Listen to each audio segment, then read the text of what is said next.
March 26th, call Dixon County Commission meeting to order. Please stand for the flag salute.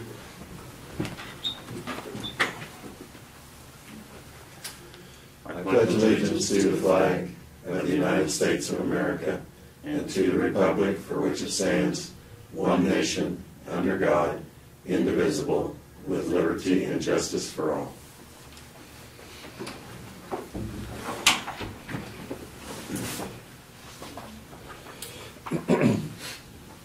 Being no additions to the agenda, have a motion to approve the agenda as printed.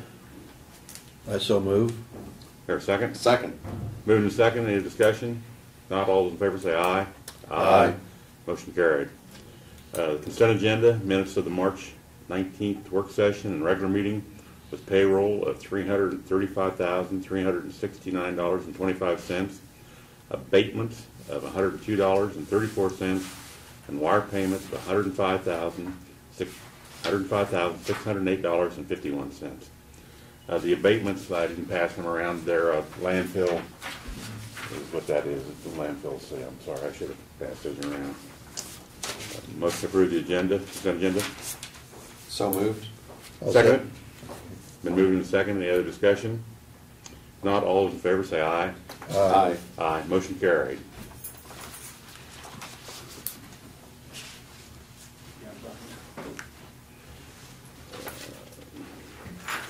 Commissioners' comments and committee reports. Lynn, you...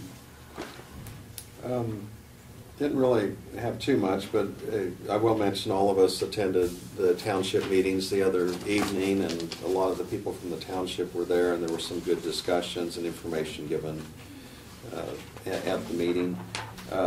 This Sunday, I'm going to be leaving out of Manhattan Airport to go to the National Training Center, and I'll be part of one of a dozen that are a guest of Fort Riley, the Big Red One, and they're actually doing their training for the Dagger Brigade up at Fort Irwin, and it's out in the Mojave Desert. There's a group of us, including some from K-State, that will be attending that, and then also there's going to be a group out of KU that will be in attendance, and they're going to fly out of MCI, out of the Kansas City Airport, and we're going to meet in Dallas and then go out there. And once we're there, they're going to get us up at 6:30 or 6 in the morning and take us out to the training center so we can observe. In this National Training Center in the Mojave Desert, it's considered the premier training center, and this group is going to be deployed. But it's nearly the size of Rhode Island.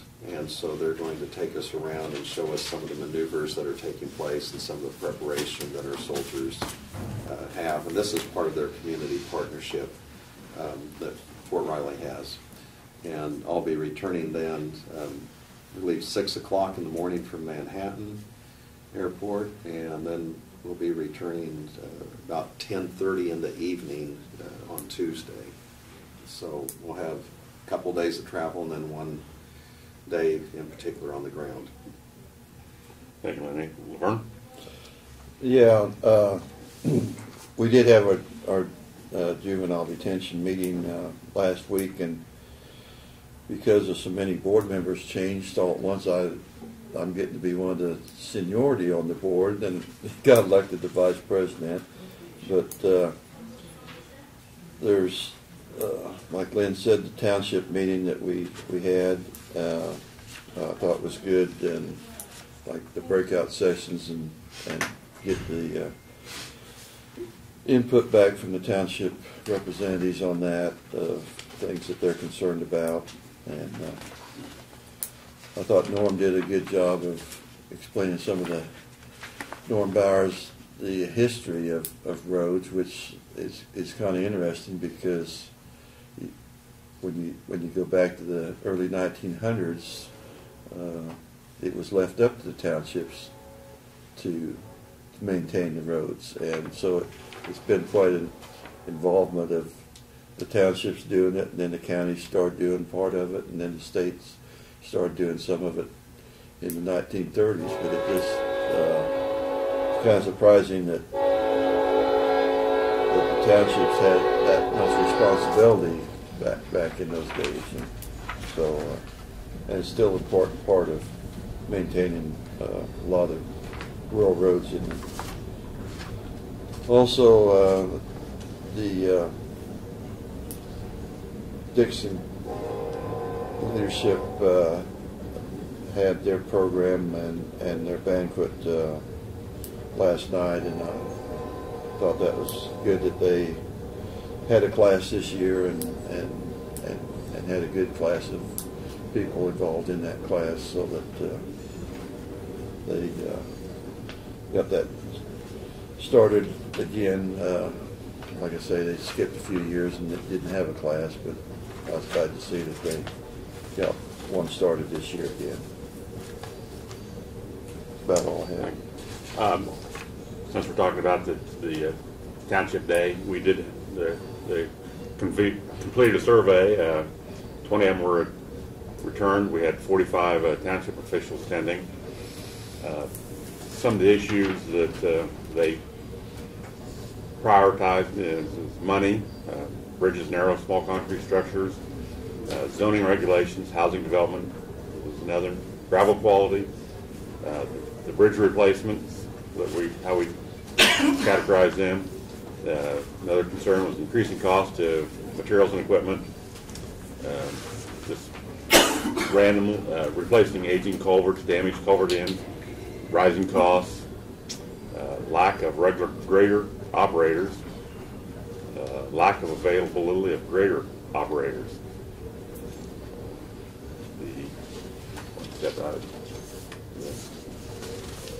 Well attended, I thought. There was, well, I shouldn't say well attended. There was probably 20 less people there than was last year.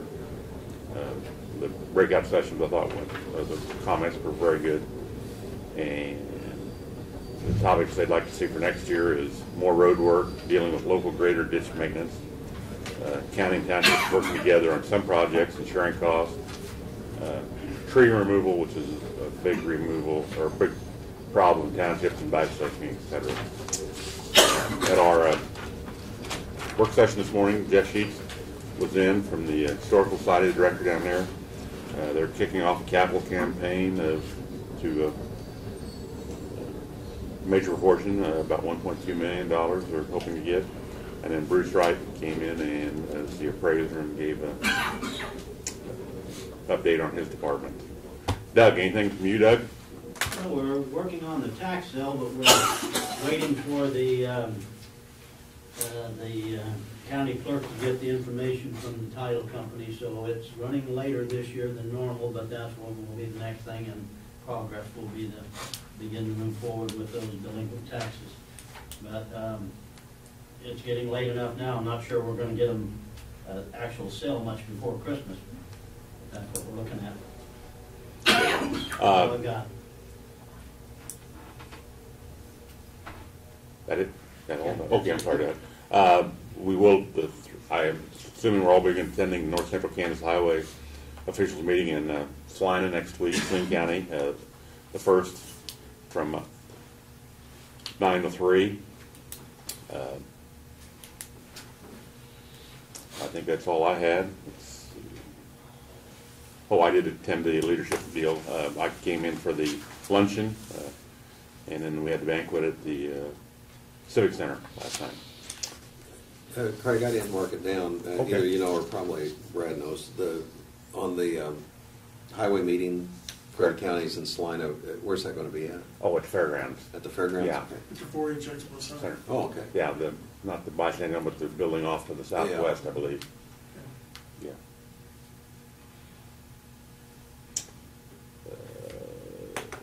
Presentation of petitions, proclamations, and public comments. We'll be talking about the Cedar House later. We got it on our other business, so we'll put that off. Brad, do you want to give your report? Certainly. I had reported last week, I believe, that we were replenishing our salt supply. We used about 600 tons of salt this past winter in order to keep about 1,000 ton on hand. We were shocked, I guess, to see the price increase in salt from the Canopolis plant had gone up $16 a ton. That's gone up $16 a ton from $24 to $40 is what they're charging now. Gee whiz. When we ask, you know, why, primarily due to the demand in the northern tier of states, and we're lucky that we're actually getting any, I guess, but Is that our only source pretty much? that is our only source. The other source, there is another Within source reason. down around Hutchison, but they are Okay. contracted source only. You have to go through a broker, and there's no contracts available. They're already contracted out with all their material from the northern tier, so that's really the only source we have. Hmm. So, at least in Kansas, so people want to know why our budgets go up. That's a prime example, you know, almost double, Yeah. close to maybe double the price of increase at one time, so. Barb had provided you guys an email from the Stafford County clerk, I believe. It has to do with oil exemptions and changing the law. They were asking for counties involved with oil wells to notify their legislators and support that change. Essentially what that does is kind of makes a moving target out of the statute, but if the price of oil, barrel of oil gets so low in a marginal area that it removes the tax from that.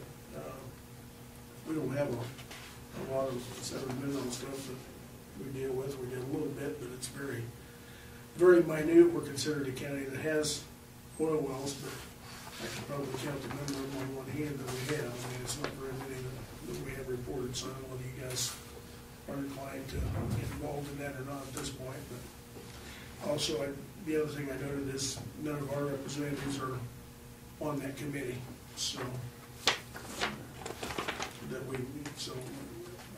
John Barker must be on all the rest of them, but he's not on that particular one, so. I'd also provided you in your packet a list of the prospective board members to be appointed to Fire District Number 2. That list was comprised by Chad Lorson. He had been out and contacted people in each township in his fire district and obtained that list of people with the target of having one person from each one of the townships to get a good representation throughout the district. And right now, our goal is to have that on the agenda for next week to deal with the appointment of the new fire board of trustees. As you recall, we created the fire district last year and created to a point they actually levied a tax that equated to $500, just enough to cover administrative fees. And this year, of course, they'll be doing a full budget. Next year, they'll be responsible for fire service. They're paying for the expenses, and then the townships are no longer that have paid for contracting with that fire department in the past in that area will no longer have that financial obligation. So, but we're at the point now where we need to either provide them a board of trustees, or you guys get the fortunate duty of dealing with that. Typically with Fire District Number 1, County Commission has delegated that authority to a board of trustees to manage that daily business of that. So I guess for the purposes of next week, if you'd review that list, and if you know any of those people, if you're comfortable with them, if you know them and you're not comfortable with them, you might want to let me know so I can let Chad know. But from what I saw, it looked like a pretty good, viable group of people that are willing to serve in that capacity, and I think that'd be good. So a number of them are on the townships already, township boards already. So Had they contacted them to see if they would serve? Or? that's my understanding, is that Chad contacted them and they were willing to serve. Yes. So I was contacted. Actually, Barton was contacted, and I returned the call earlier this week to NACO, National Association of Counties. They are interested in profiling our county seal, our county logo, in one of their newsletters. And I don't know if you've read their newsletters, but there's a little area in there where they profile the county logo, and a lot of the county logos from back east especially have a lot of history to them. Ours isn't necessarily historical in nature, but kind of depicts the incorporated cities in our county and I-70 and so anyhow, they thought that was kind of interesting. I talked to the gal for quite a while about it and the history of it, how we came about that here a few years ago, and they were very interested in doing something like that. She thought that was interesting, so we may very well see our county logo in an ACO newspaper or flyer here in the near future. Did you give her the informational piece about the county, or, because sometimes they write a little bit about the county in there? I answered all of her questions, and we talked for probably 30 minutes, so Okay. about some of the historical stuff of the county. And so, I was just thinking with the Chisholm Trail sesquicentennial coming up, that might be a good publication to get that in. That's I true. mean, along with some of the obvious things that we have, so. we had this week, we'd had 2 more items that we've been able to sell out of the houses, so some of the flooring in the other house, and then yesterday the cabinets and some of the bathroom items. A person was interested in those, so we were able to get that connected up. I briefed you in the work session a little bit about the meeting that we had yesterday with some of the stakeholders on the Wilson Bridge, between myself and Martin and those people, and we're going to make some contacts. We've got some more contact information on some potential experts in the area of historical bridges that deal with that stuff, and we're going to be working on that. But it was a very positive, very good meeting that we had. And then, of course, township meeting was Monday night. We did, I think we had a pretty good township night. I was a little disappointed in the numbers, like Craig said, but, you know, we do what we can to get them out there, and statute says we have to hold it, so I thought we had good questions, and I think the breakout sessions went good, and we'll take that information plan for next year, so. I think Laverne mentioned, Norm Bowers, the main speaker, did an excellent job of the history of township roads and how how the county used to maintain all the roads and stuff. I had no idea that was that way. Really. Yep, that was very interesting. Norm always does an excellent job. Very pleased to have him come out. And he's going to talk next week at the briefly at the North Central Regional meeting about damage assessments and how to assess damages on county bridges and roads. So Good. that's all I've got. Thank you, Brad. Notice and communications, Brad brought up we had from the Stafford County Clerk, the issue with that. I've looked through it here. If we want to look through it, Well, the issue with, do you think that's something we need to get involved in? We're so limited on, yeah, I mean, we looked at, I don't know how many wells and how much we got, but they're just wanting our support for the bill. right, yeah. The request for the bill introduction, change in property tax exemption for low producing wells. Summary, I request introduction of bill which would change the threshold under which low producing oil wells are taxed as personal property and tie such exemptions to crude oil prices scheduled for the wells producing between 2 and 5 barrels per day. I'm not going to read the whole description, but I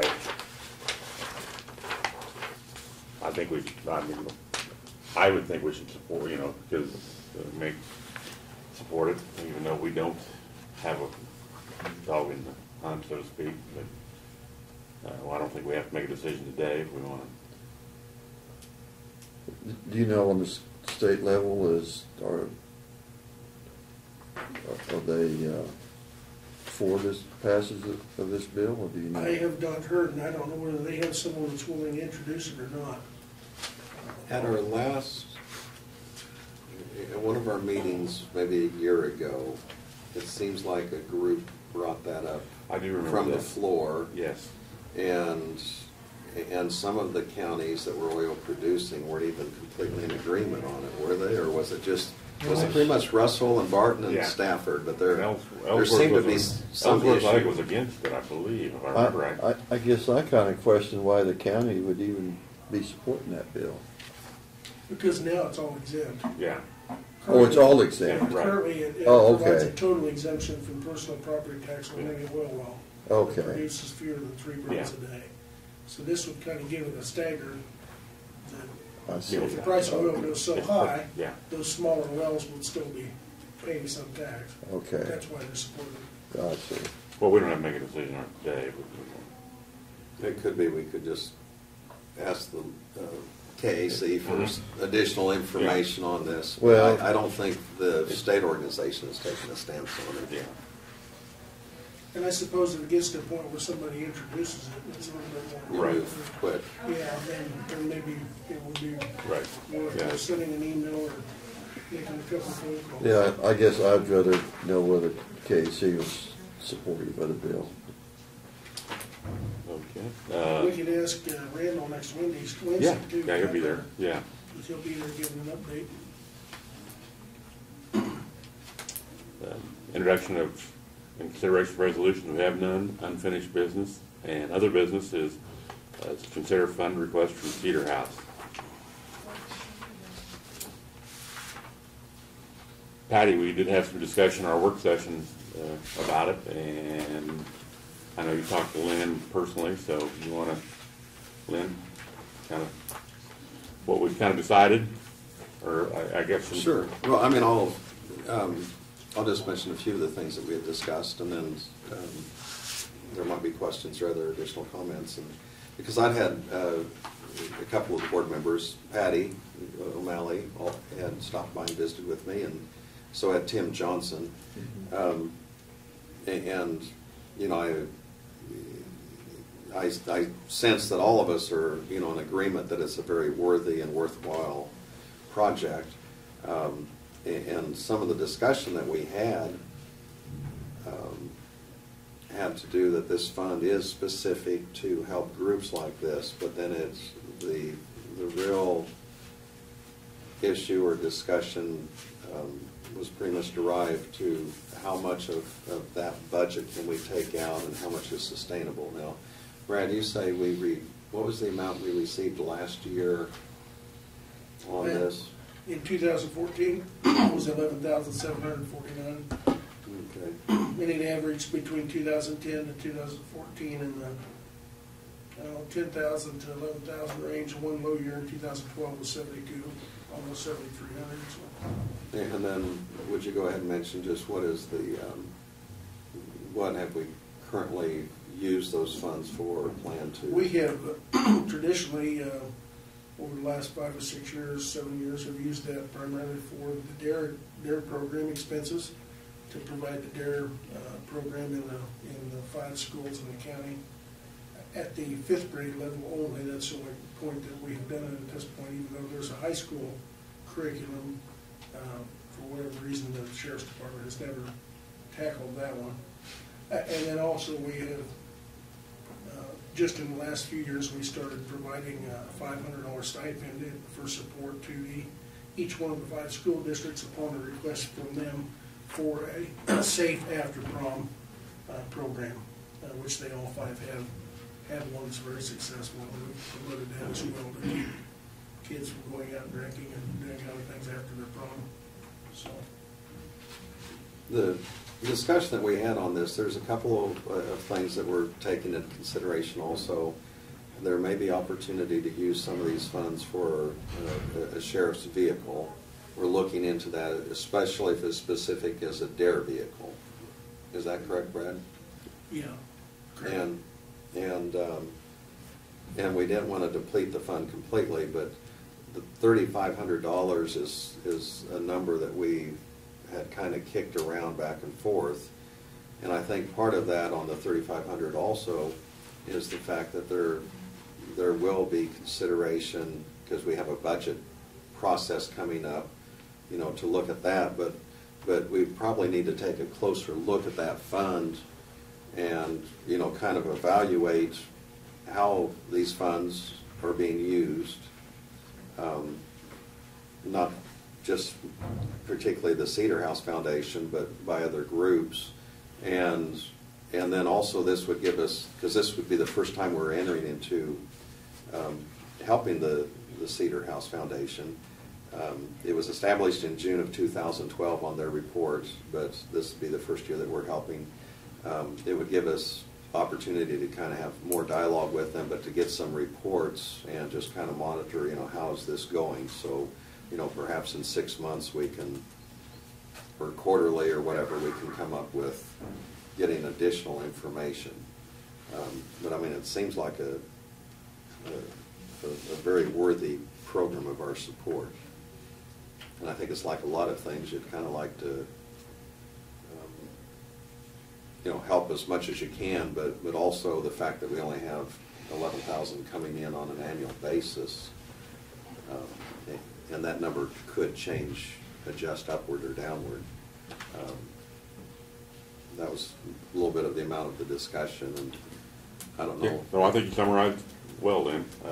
Vern, you got any comments? Well, yeah, maybe Patty could give us some additional information, but I assume that you're kind of looking that we could have kind of ongoing year after year a certain amount, or is that what your thinking is, that you would like to kind of see that the amount that we put in would kind of stay consistent, or doesn't? That's not what we were thinking. We were approaching this with the, we were very supportive of the DARE program and SNAP and how the money's being used now as far as the new money, the annual money coming in. What we were looking at is the 40,000 reserve that's been sitting there for 5 years. But we were hoping for an infusion now so we could, everything's been private funding right now, Laverne. So we were hoping at least this would give us a little boost. We could do some other things with our private funding. So that we weren't looking for a sustainable number. That wasn't a consideration, sir.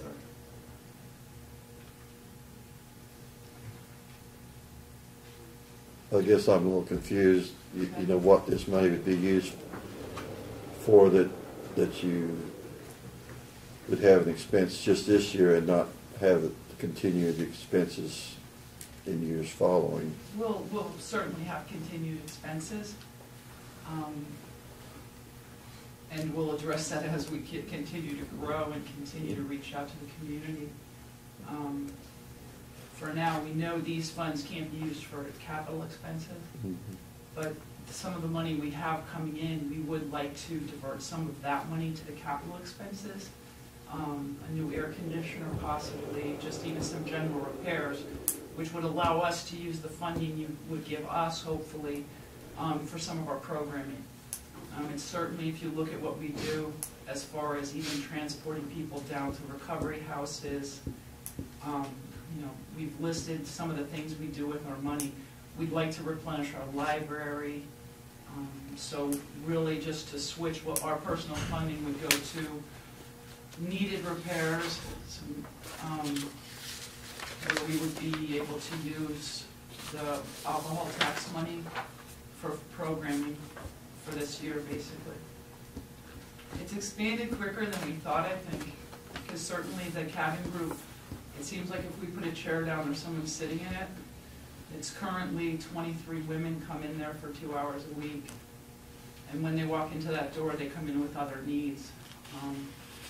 Sometimes, I think we said in the presentation, it's their sons and their brothers, and so the outreach is fairly, our outreach has grown really quickly.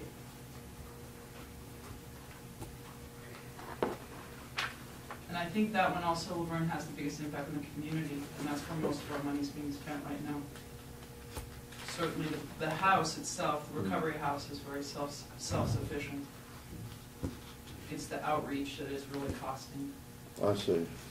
What is the, I'm just trying to kind of go through this, on the total operating budget we had for 2014 was 15,000.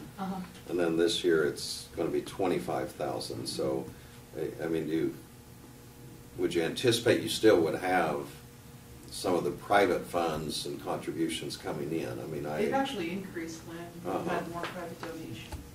So I mean, I just wasn't sure how, we were trying to plug that number in, but I think one of the other pieces of our discussion was, well, if we give a larger sum, that really isn't sustainable, and we do have a couple other things that we're looking at. Mhm.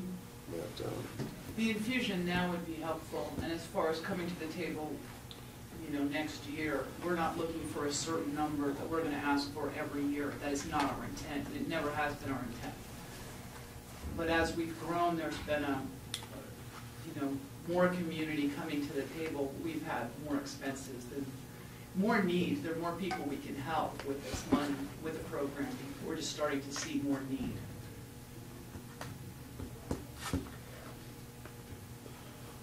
But I guess I'm still confused, because if you have this need, how are you gonna, unless you start getting more privately funded in the next few years, if we infuse this money now, how are you gonna have that amount of money coming in privately to help? The private has increased, and so has, like right now, our capacity in the house, we have 4 women in the house. And we will be growing to 6, which will add more resources. And again, the donations the word is out of what we're doing. Certainly the private donations have increased. And that's what we'll be hoping for, counting going forward. And we'll also be doing things like having family events. So we'll be doing fundraisers on our site with our own, within the community. I think June we have a family event planned.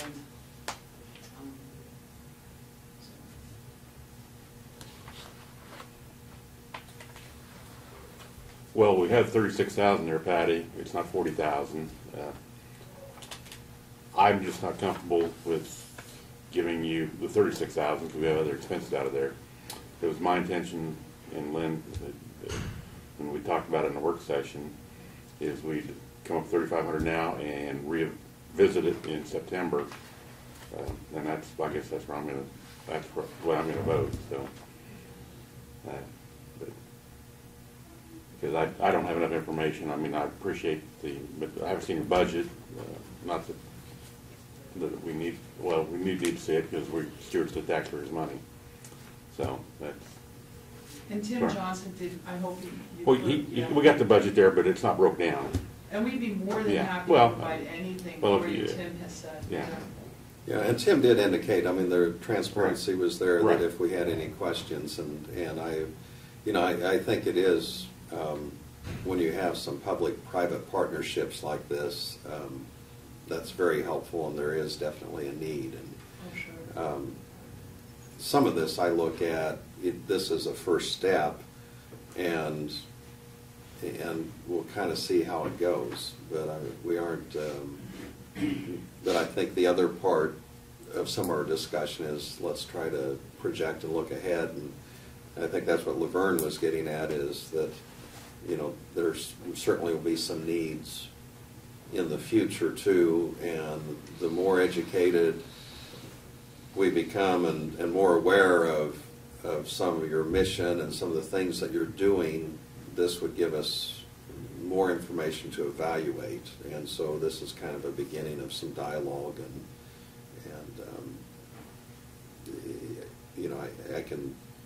I know you anticipated or maybe hoped that it could be a greater amount, and No, that's fine. and we kind of wrestled back and forth, but I mean it's a positive step. But anyway, that's kind of where our comfort level is for right now, and then we'll kind of move ahead and look to the future. And we're grateful for any help you guys. Yes. We think, and when we come, so if we come back in September, Yep. you'd appreciate a full Yep. budget and more. A little more of the information. numbers. We'll get with you before what we'd like to have come in, Patty. Okay, thank you. Yeah, And maybe there'd be opportunity, and we wouldn't want to interfere with confidentiality and so on, but it might be of interest for us just to take a look at the facility, if there was a way to do that, Yeah, just that'd be perfect. have an idea Mhm. of what's going on. And I know you have tremendous support. Tim well, you and Tim both told me, I know you have a lot of passion for helping people, and I appreciate that. When you are ready to schedule a tour, we'd love to. Again, we're having an event in June, which is an open family event, so we can, and you guys will receive invitations. If you can, Okay. it'd be a great opportunity to see what we're doing and meet some of the people that are participating in this from the community. Okay. Got a motion? Yes, I'd move that we, at this time, have $3,500 for the Cedar House Foundation, and this would be taken from our funds designated for this. I'll second it. Any other discussion? Do we want to add in that we go reevaluate at a later date, or just leave that at that time? I don't think we need to put it in a motion. Yeah, okay. But that is certainly an Right. intent that we have. Yeah. Any other discussion? If not, all those in favor say aye. Aye. Motion carried. Items for the future agenda we have on our schedule are April 1st, meeting in Salina. Thank you, Patty. And did you get a chance to sign in, please, if you would? Sure. April 2nd, public hearing on Hardbach vacancies in Elmo.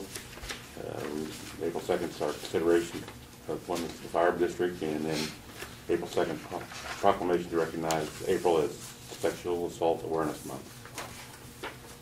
Anything else? Motion to adjourn? So moved. I'll second. Get 2 seconds on it. And move to second. All those in favor say aye. Aye. Motion carried. We stand adjourned.